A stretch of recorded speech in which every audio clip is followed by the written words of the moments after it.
Seorang peserta tes ASN di Kabupaten Oku terpaksa tidak bisa mengikuti tes tepat waktu karena alami sakit, sehingga oleh pihak panitia peserta tersebut bisa mengikuti susulan.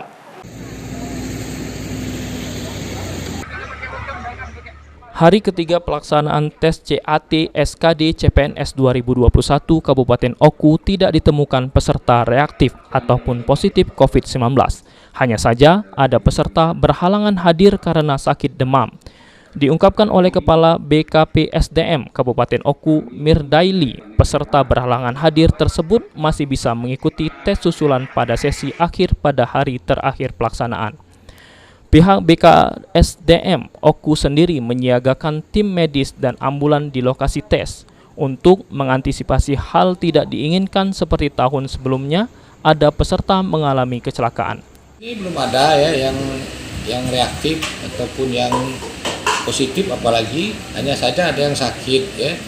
Yang sakit tadi sudah dilaporkan ke Panselmas, nanti yang sakit itu akan diberikan jadwal ulang, entah kapan jadwalnya, nanti akan ada jadwal baru. Tapi yang bersangkutan bukan corona ya, hanya memang sakit, memang posisi badannya lemah. Jadi yang mereka sakit ini masih bisa untuk mengikuti seleksi lagi Ustaz? Bisa, karena kita laporkan tadi melalui pihak Regional 7, mereka sudah laporkan ke Panselmas, nanti akan diberikan jadwal khusus untuk yang sakit. Tahun ini sebanyak 5.196 orang ikut tes CASN SKD di Gedung Nara Praja Diklat BKP SDM Oku.